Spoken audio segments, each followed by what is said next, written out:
En septiembre de 2023, después de la sorpresiva extradición a Estados Unidos de Ovidio Guzmán, en el Gabinete de Seguridad del gobierno mexicano había un excelente humor. Uno de los hombres más buscados había sido entregado exitosamente a sus juzgadores, y la racha de extradiciones se dirigía hacia un nuevo objetivo prioritario. El criminal de mayor peso en los últimos años estaba marcado como el próximo e inminente gran arresto, el Mencho. Nación Criminal con Óscar Valderas. MBS Noticias conversó con 3 funcionarios de alto nivel en la Secretaría de Seguridad y Protección Ciudadana y la Defensa Nacional. El trío coincide en que para otoño del año pasado, el Aparato Nacional de Inteligencia Criminal tenía ubicado al líder del Cártel Jalisco Nueva Generación. Incluso pronosticaban que el Mencho caería en algún momento entre el inicio de 2024 y este 1 de marzo, la fecha de arranque de las campañas electorales. 2 escenarios estaban listos para ejecutarse, un plan A y un plan B alimentados por información proveniente de Estados Unidos y sorprendentemente también de la Policía Federal Australiana y de la Policía Nacional de Panamá. El momento era perfecto, narran las fuentes de este reportero. El Mencho enfrenta actualmente una revuelta en las filas de su tropa, lo que ha debilitado su liderazgo. Su estado de salud sigue siendo un factor que le ha restado poder y en los últimos meses ha perdido más de 6 operadores financieros internacionales, incluyendo uno muy poderoso en la India. Había más incentivos para acelerar esa caída en el plazo planeado. Que la oposición perdiera el argumento de que la estrategia abrazos no balazos es un fracaso y que el arresto ayudara a la campaña presidencial de Morena para presumir un golpe duro a la delincuencia. Y claro, fortalecer la relación con la DEA, que a principios de sexenio se inconformó con el presidente López Obrador por la expulsión de sus agentes del país, e incluso el retiro de un avión King Air de doble turbina que se estacionaba en los hangares oficiales del aeropuerto de Toluca, pero ocupado desde 1990 por la agencia antidrogas. En suma, ganar, ganar y ganar. Parecían las condiciones idóneas para un golpe largamente esperado por ambos países. Había confianza en ambos lados de la mesa, también entendimiento de la necesidad de la cooperación binacional y ánimos para arriesgarse, pero todo se fue al caño el 30 de enero pasado. Los medios Deutsche Welle, ProPublica e Inside Crime revelaron ese martes, con solo unas horas de diferencia, la existencia de una investigación en Estados Unidos sobre un presunto financiamiento del crimen organizado a la campaña presidencial de López Obrador del 2006. Los 3 textos tenían como origen la filtración de la DEA, que así dinamitó sus puentes con autoridades mexicanas. Y es que el reclamo del gobierno mexicano se hizo sentir con fuerza, especialmente porque los documentos enviados a periodistas reconocían que no había evidencia suficiente para comprobar algún delito. El presidente López Obrador dio la orden de detener cualquier cooperación con la DEA, a la que acusó de querer intervenir en las elecciones presidenciales de este año. La frágil relación se rompió justo en los días en que crecía la confianza de arrestar pronto y juntos al Mencho. Solo unos días después, 2 congresistas republicanos cercanos al otra vez aspirante a presidente Donald Trump presentaron una iniciativa para obligar al Pentágono a informar cada 90 días al Congreso estadounidense sobre los esfuerzos para capturar o incluso matar en suelo mexicano a los líderes del Cártel Jalisco Nueva Generación. El mensaje fue interpretado en Palacio Nacional como un desafío abierto. Y si alguna esperanza había de que se restituyera la relación, esta se acabó definitivamente con el reportaje del New York Times, que también usando a la DEA como fuente, planteó sin evidencias un nuevo financiamiento sucio a favor de una campaña presidencial de López Obrador, pero ahora la de 2018. Esta vez, el enojo del tabasqueño también apuntó al presidente Joe Biden. La información ha dejado de fluir. Las llamadas para coordinar algún operativo sorpresa también. Solo existió una breve comunicación en días pasados.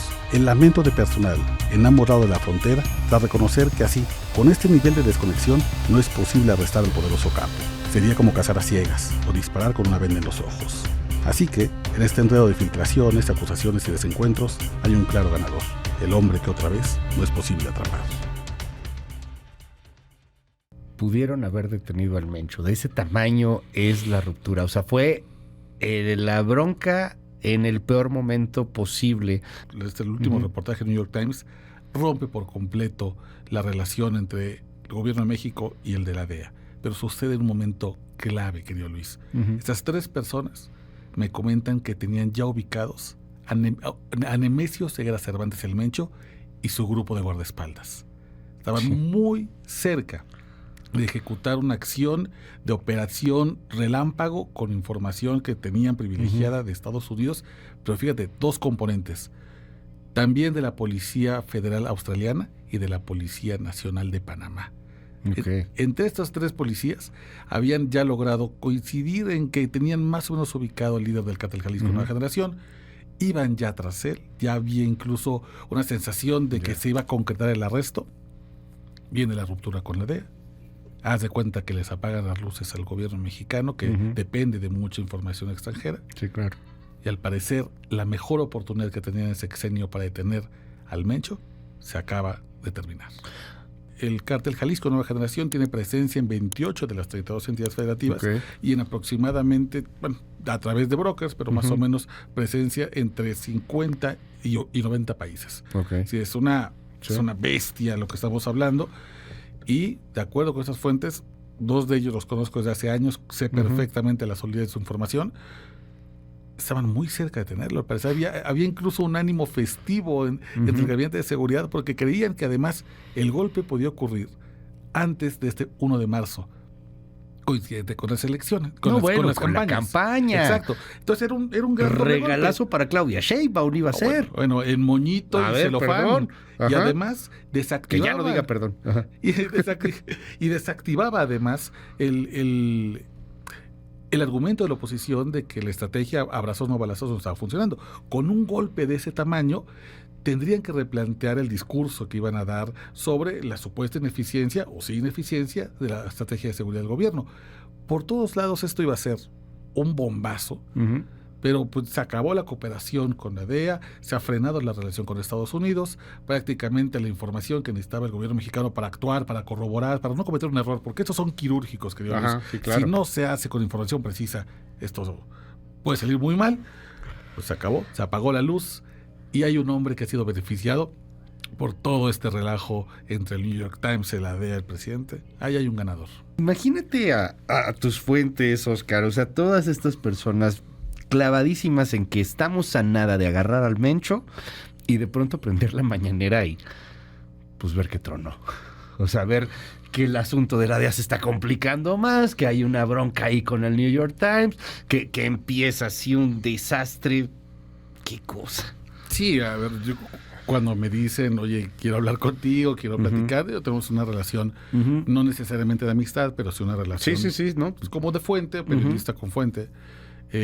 Creo que nunca había escuchado tanto enojo, tanta frustración, yo creo que es la palabra. Frustración, ¿no? O sea, estuvimos cerca. No es un tema personal, evidentemente, ellos hacen su trabajo, pero sí sintieron que un interés político, algo que evidentemente mueve a la DEA, que la DEA siempre ha hecho política, especialmente en América Latina, claro.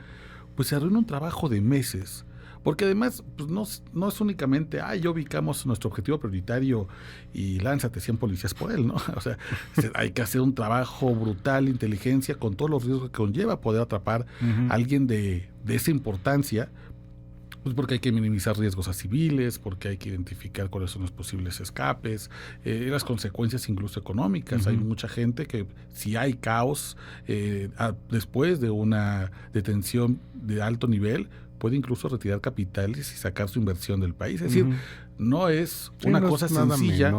Hay que trabajar muchísimo, se trabaja por meses. Incluso cuando, por ejemplo, la Marina estaba muy cerca de Ovidio Guzmán, estuvieron a metros de él mucho antes del segundo culacanazo y lo dejaban ir, porque evaluaban que un paso en falso no era el momento exacto. Acelerarte podía generar incluso mayores daños que beneficios. Sí, claro. Y en este caso esperaron. Ya había incluso la promesa de que se iba a dar la ubicación. Evidentemente esa ubicación no me la compartieron a mí, me dijeron, pero ya la teníamos. Sí, claro. Teníamos con claridad por dónde iba a ser el asunto. Y ya estábamos ahí medio casi con los zapatos ya listos, puestos. Y exacto, me imagino. Sí, exacto. Me imagino la reacción de ver la mañanera. Decir, esto se acabó, se fue el caño, el esfuerzo, ya no hay más por hacer.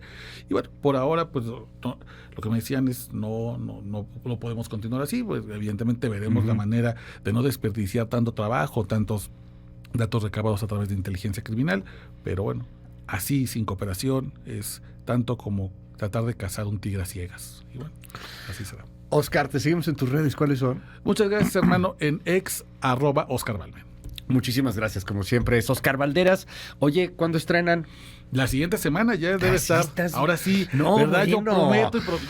Son tiempos electorales, ¿cómo se ve? Sí, no se ve que impunemente. se esperaron tanto. La siguiente semana, ahora sí ya. El siguiente, ya en marzo, ya está. Arrancamos con el primer episodio. Territorio Rojo, segunda temporada. Es correcto, el video podcast exclusivo de MBS, donde revisamos los perfiles de los líderes criminales más importantes del pasado. Los de la primera temporada, los abuelos del crimen organizado, y esta van a ser los fundadores de los cárteles que hoy siguen manejando el país. En lo que inicia la segunda temporada, si no ha visto la primera, entre en YouTube y ahí escriba Territorio Rojo. Y luego le va a salir la primera temporada con las biografías a manera de podcast. Se puede escuchar o se puede ver y escuchar en MBS Noticias, que son los abuelos de la actual generación de narcos, ¿no? Los abuelos, los que iniciaron, imagínate, hablamos incluso de 1930, 1940. Desde ahí nos vamos porque es importante entender dónde estamos como país. Hay que hacer la revisión histórica.